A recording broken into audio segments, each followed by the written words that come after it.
Hello guys, this is Yata here, and I'm gonna be talking about Tri-Brigade. I got second place with this deck at a double case tournament. I played 9 rounds, and I'm gonna be talking about my matchups as well.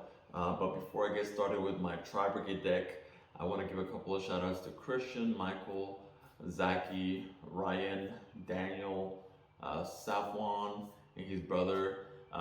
And everybody from Game Master and also from Card Haven that hosted this tournament. It was ran beautifully, and yeah. Now the question is, why did I decide to go with Tri-Brigade? I think Tri-Brigade is a deck that's being slept on. You're able to play 9 1-card starters. You're able to play 6 2-card starters, and then you're also able to play 15 hand traps minimum, and you can bump it up to 17. But I decided to play a one card in this deck that I didn't want to replace it with hand traps that I think came in clutch. So you want to stick around for the whole deck profile to see the card that I added that came in clutch. But I think Tri-Brigade is a powerhouse, is an absolute powerhouse. All of the tournament, I only bricked one match. In every other game, it was 3 hand traps plus a starter, 3 hand traps plus two card starters, which allowed me to combo off, and it was just crazy. So yeah, let's get started. So 41 cards on the main deck, 41 cards because of the card that I added. So yeah, let's get started. So yeah. Oh, before the deck profile, my matchups were Kashtira, Eldritch Control. It was Purely. It was Yumi Control, then it was Super Heavy Samurai, then Super Heavy Samurai, then Super Heavy Samurai, then Super Heavy Samurai, and then in the finals it was Runic Kashtira to Jesse Flores that I ended up losing to. I misplayed. I actually could have had game 1 if I didn't misplay, but hey, it happens, right? It happens. But I'm still glad I got 5 boxes by getting second place, so it was pretty insane. So yeah, let's get started. So we're playing the MVP of the deck, Rescue Cat. Rescue Cat by itself ends up on Appaloosa, Double Dragon Lords, Herald of the Arclight, and Revolt, which is absolutely crazy. So if this resolves, your opponent is 100% losing. I didn't lose a single game where this resolved. I didn't lose a single game because you are Lava Golem proof, you are Kaiju proof, you are Super Poly proof, you are Dark Ruler no more, everything, right? You don't lose to any board breaker because you have back row plus front row protection. So plus hand traps if you're drawing to them. So yeah, 3 Rescue Cat, 1 card starter. Another 1 card starter is Fractal, very clutch. Then we play one of our 2 card starters, and that is Kit, 3 kits. We're playing 3 Nerval, another one of our 2 card starters, 3 Nerval. It means that if you link this off into All Mirage, and if you have another Tri-Brigade, if you have Keras, you can keep playing from there. That's why they're 2 card starters basically. If you don't have Keras, but you have another one, you can search it. So, and then speaking of Keras, we're maxing out on Keras. I think there is no reason why not to max out on Keras, especially on the pure version. This is like a Long Yawn. Why wouldn't you max out on Long Yawn, right? You want your extender to be maxed out. So we're playing 3 Keras in this build, came in clutch. And then we're playing 1 Fable Cerebral to make Herald of the Arclight. You have to play it. And then for the spells, we're playing 3 Tenki, another 1 card starter, gives you access to Fractal. So, and a lot of people don't want to droll you after this because we are playing Gamma in the main deck, so they don't want to get punished by it. So, they can take a gamble, but it might not pay off, right? So, and we're playing Desires, +1. So, why wouldn't we run it? And then the card that I was telling you guys about, Tri-Brigade Roar. This card came absolutely clutch all tournament long. The fact that it's almost like a triple tactic talents in the way that it has 3 effects, and they're very situational, right? One of them is like an imperm, So going second, this works like an imperm. You can dump itself and negate a face-up card on the field, a face-up monster on the field. You can reduce the attack to 0, and you can also change the battle position. So it's very clutch. So you're not locked into using one effect. You can use whichever effect that you need at the moment. So we're also playing a card on the extra deck that synergizes well with this card. So Tri-Brigade Roar came in clutch.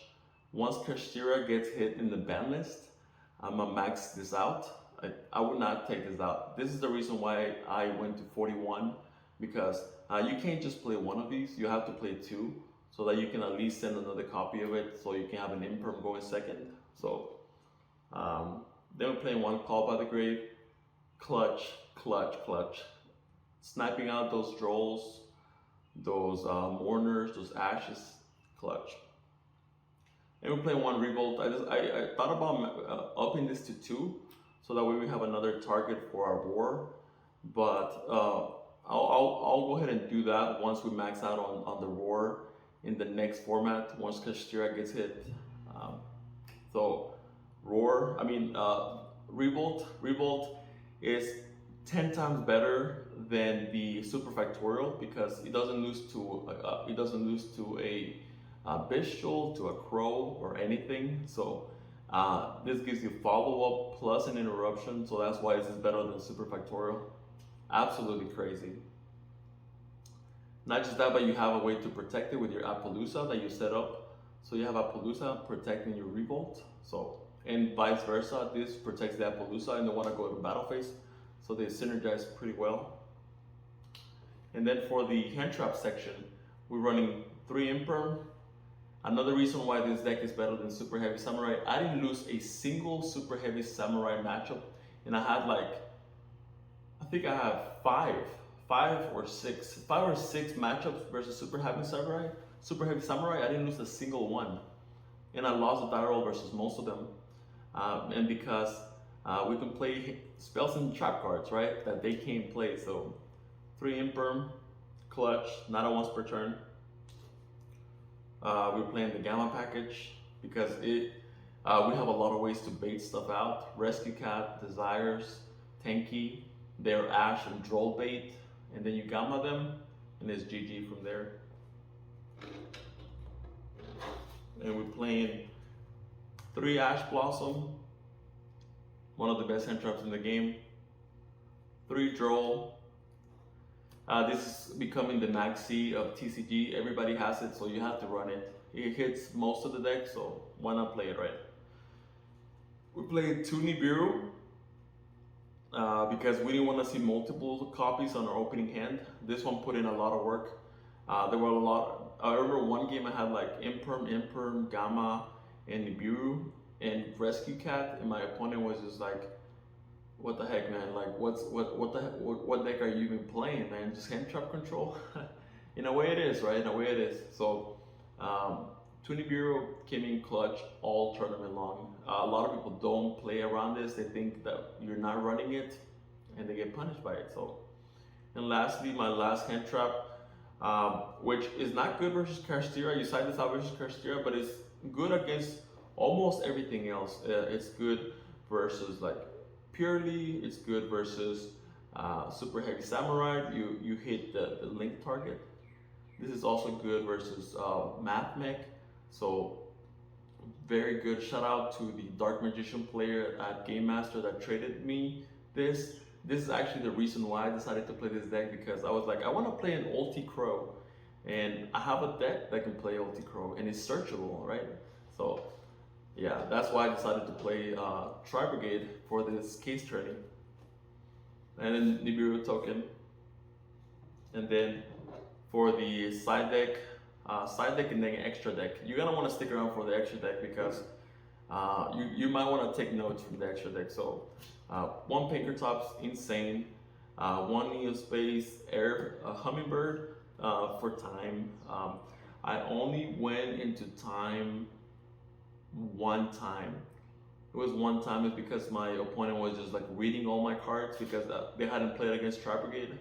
But this didn't come up. I didn't side it in, so because I didn't think we were gonna go into time. But this is just in case I think we're gonna go into time, but it never came up all tournament long.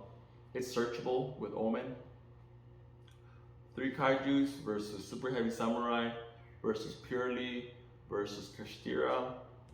You have to run it. 1 Harpy's Feather Duster for the back row matchups.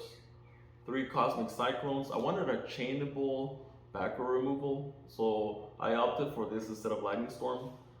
This came in clutch versus the Yumi control player that tried to flip a Gozen match. Shout out Safwan. He tried to flip a Skill Drain or a Gozen match, one of those two, and I just like Cosmic Cycloned it, and it was GG from there. 2 Talents. This one didn't actually come in useful most of the time. In the finals, I activated this and he ashed my draw 2 because I had to draw 2. So, but it's good going first, so I probably wouldn't cut this. 1 a pointer, absolutely clutch.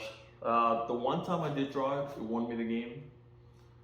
And 3 Fragrance for Despia, Super Heavy Samurai,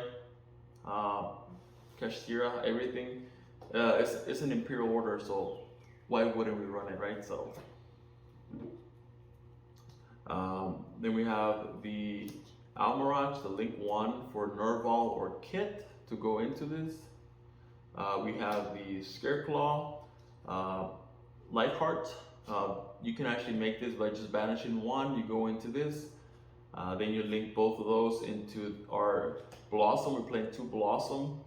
So this card allows you to play through hand traps like Gamma or Imperm because you have more ways to go into a Link 2 without using that many resources. So yeah, so we're playing 2 Blossom, which I would not go to 1. I'm telling you guys right now, the second one comes up super often. Like almost every match, the second one comes up. So you want to play 2. You want to play 2. It's not even optional. So 1 Bear Broom, crazy. If you make it legally by using 2 Tri-Brigade monsters without their effects, then you can revive it from Revolt, activate the effect again, and search the spell. So it's pretty crazy. So I would recommend making it with 2 Tri-Brigade monsters. That way you can revive it from Revolt and get another search. 1 Double Dragon Lords, one of the most clutch cards of all of the tournament. I will get Drolled on my Fractal. I would normal summon Fractal. I would get Droll on my Nerval search. I would normal summon one of my Tri-Brigade monsters, go into a Link 2, go into this, and I'll have an interruption during their turn, right? Which is a tough interruption to get over because this bounces the normal summon, this bounces continuous spell. Just crazy, absolutely crazy. We're playing 1 Donner. This came up to out a Bagushka. Absolutely clutch. If you want to get rid of like problem monsters, or if you have like just 2 monsters that are different types, you can just be like, all right, I'm gonna go into this, pop one of your monsters, and then keep playing from there, right? So 1 silver. Once I get through the whole extra deck, I'm gonna tell you guys what I think is mandatory in this version of Tri-Brigade, and then I'm gonna tell you what's cuttable. But silver, I don't think is cuttable. Comes up so often, especially after you get Drolled, or if you want to play a Rendezvous or something like that. You go into silver, and now you have like Revolt silver plus hand traps, and this is follow up. So crazy. 1 Doom Eagle. Doom Eagle is pretty good for going for the OTK. A lot of people don't know that it gets an attack boost if the opponent doesn't have any monsters in their graveyard. So easy way to go for OTK. Plus is a Diddy Crow. Double Omen. The third one probably came up once, where I wish I would have had the third one, but 2 is mandatory. So Omen, crazy card. Follow up plus an interruption, crazy. And if this stays on the field, it's game over because then you get another banish, crazy. Plus a 3,000 beater. Appaloosa, one of the MVPs. Access code, because we can go for a game a lot. We're playing 1 Bucephalus, one of the new Link 5s. This synergizes as well with our Roar. This is one of the new cards that I added to the deck. I never made it. I never went into this, but I did dump it from the new spell, the Tri-Brigade spell. So this allows you to dump another Tri-Brigade monster. So you can either get a draw or a search. So it's up to you. So yeah, pretty good card, pretty good card. And then we're playing Herald of the Dark Light. So because our end board is double Dragon Lords, Appaloosa, and Herald of the Dark Light, so we have to play it. So if you want to play this version of Tri-Brigade, I would say this is mandatory, this is not mandatory, mandatory, mandatory, mandatory, mandatory, this is not mandatory, mandatory, mandatory, mandatory, mandatory, mandatory, mandatory, and mandatory. So I think these are the most cuttable cards that you can replace them if you want to. I mean, they're still crazy good, but you can replace them with something else if you want to. So now keep in mind that if you want to play Roar, you might need another target. So it's up to you. So, but yeah, overall, I think this deck is very, very good. It's like the Super Heavy Samurai Hitman. It has such a good matchup versus Super Heavy Samurai. Versus Math Meg, because you can search DD Crow, or you can just run multiple DD Crows and this synergize well with your card. So yeah, shout out to everybody who was there supporting me. I had a lot of support from the boys. So yeah, as always guys, this was Yata here, and I'll catch you on the next deck profile. Take care.